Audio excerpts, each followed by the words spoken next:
Hello, hello, hello, hello. Welcome to my YouTube channel, the 10 Things channel. If you're watching on Facebook, you're welcome. When you see me in my black smoke, it tells you that I'm still on a series of black empowerment and some of the controversies with it. You can call me Elder, you can call me the philosopher. I'll respond to both.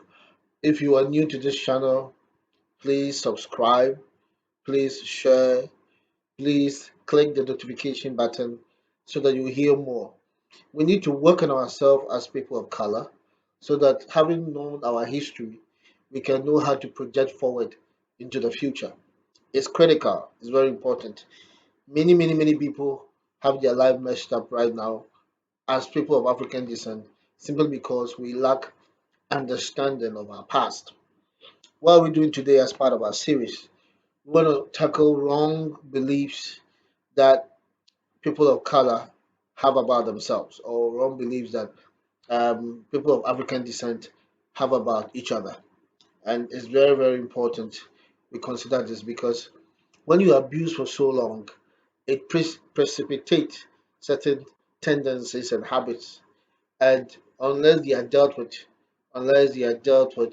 those things will continue to hinder you for the rest of your life.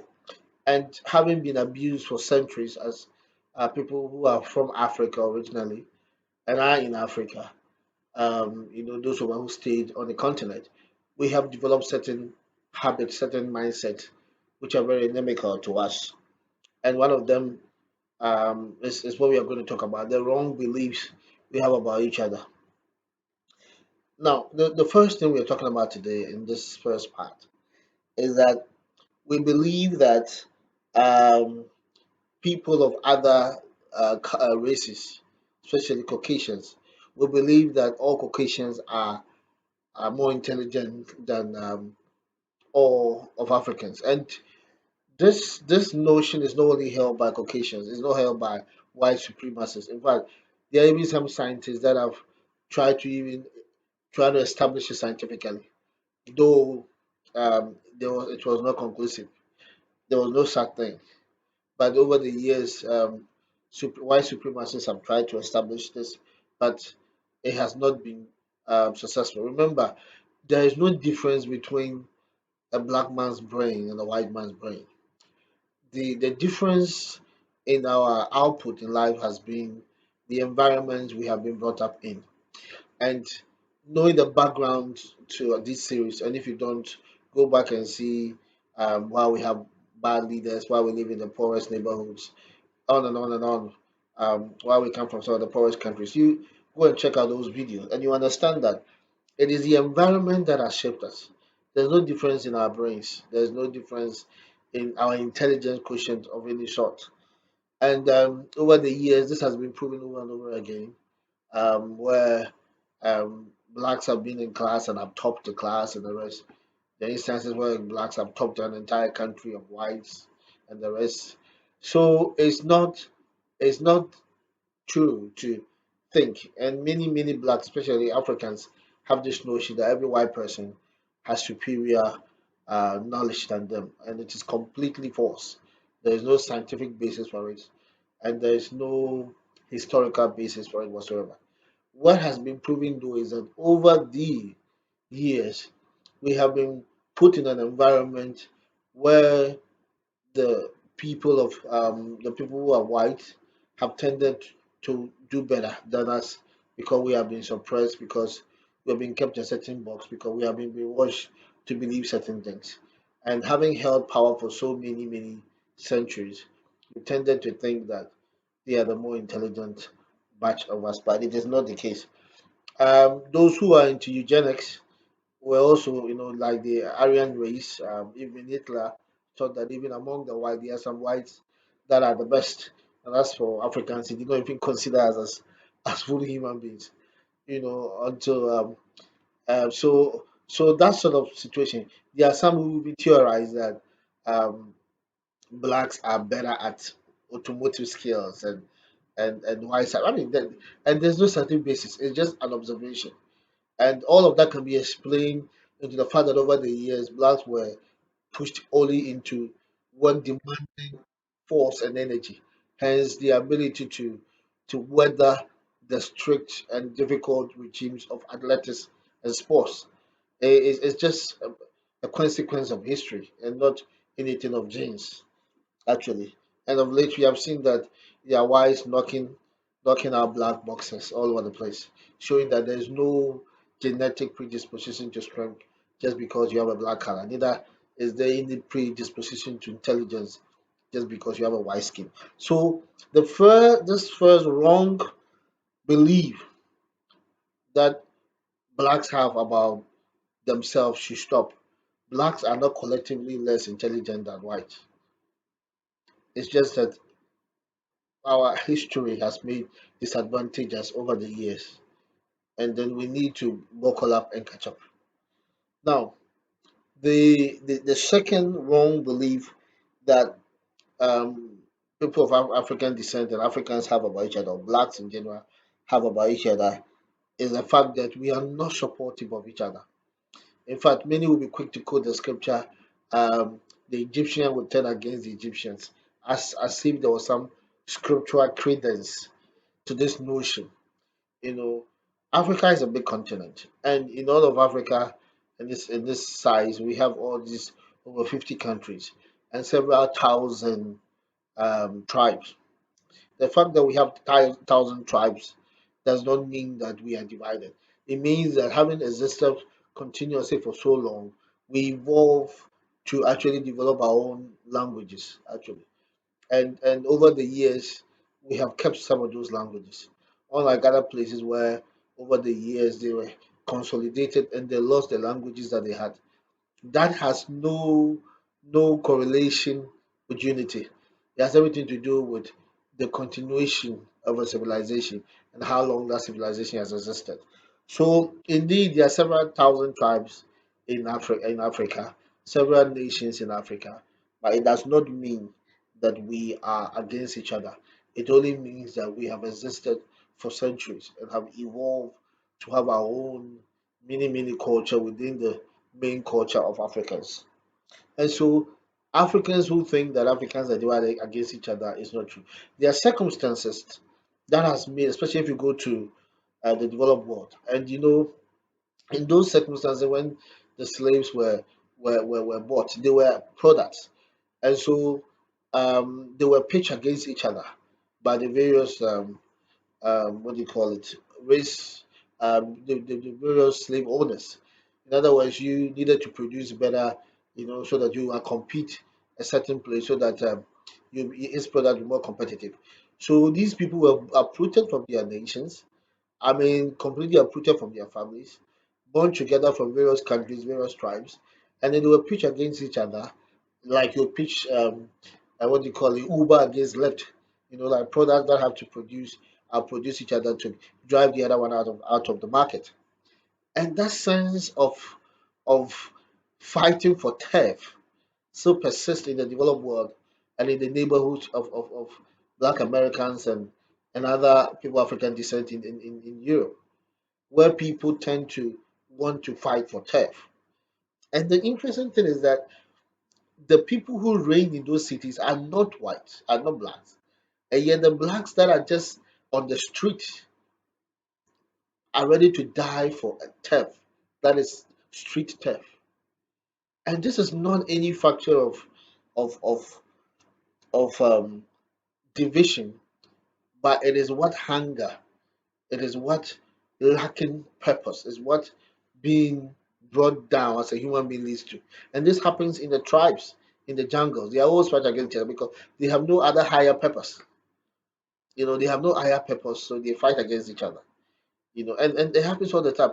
In the African countries where there are civil wars, they are the most what do you call it, underdeveloped. Hunger, deprivation goes with conflict. A hungry man is an angry man. And that is how many of these things are on the street. It has nothing to do with skin color. Nothing at all to do with skin color. Now, it has nothing to do with skin color.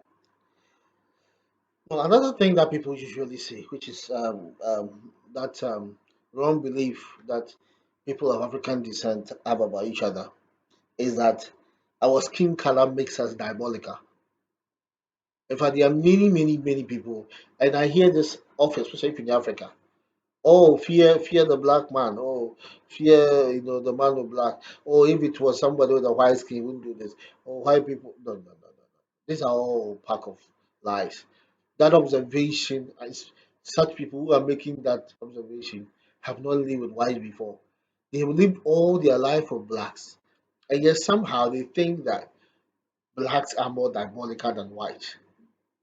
If you've read or you've watched what I said about how the whites treated the blacks all these centuries, you will not ever open your mouth and say blacks are more diabolical and are more wicked than whites. No, I mean we what they have done in this world, we have not even done half in terms of diabolical mistreatment of others. We have not done even a quarter. Now, the people that have this wrong belief tend to defer to whites in any matter of contention. So you find that when there's a contention between a black and a white person, the blacks will tend to defer to the white. Why? Because fundamentally they believe that blacks are diabolical. Something could, which is further from the truth. They believe that blacks are diabolical. It is not true. That thing has been fed into our minds by our colonial masters, by our slave masters, who kept on telling us that we didn't have a soul, who kept on telling us that we are not really human, who kept on telling us that we double all kinds of occultic stuff, so we are diabolical, who kept on telling us that we are not completely Christian because they are more Christian, who kept on showing the devil as black, who kept on showing who kept on tagging every evil thing as black. And hence we have adopted these things unconsciously. Therefore, we see every black as evil.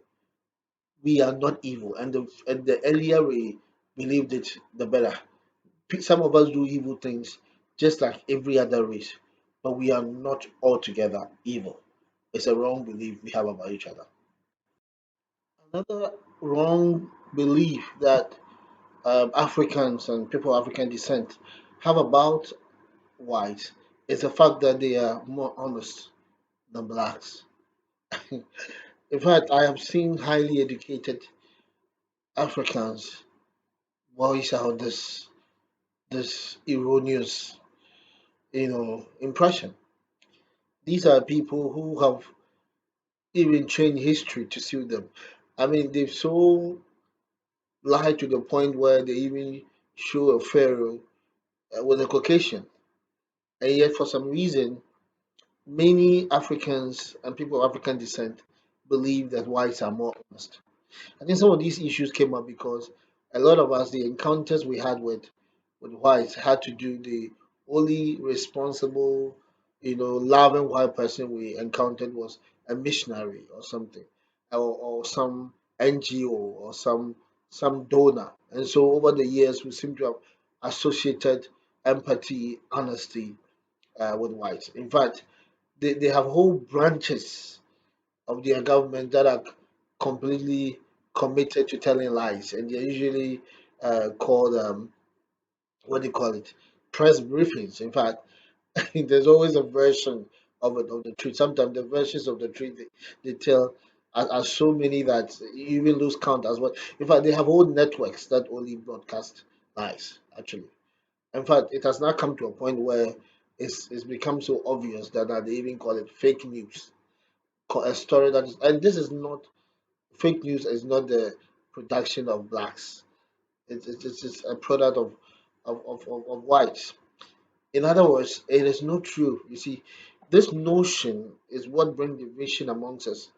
When somebody is communicating from his heart, all you hear of it is that no, this person is black, so what he's saying he might be like he should be lying, or that I suppose he's lying or she's lying. That level of it introduces mistrust amongst us, and that's what keeps us divided. Because when we unite, we are a strong force.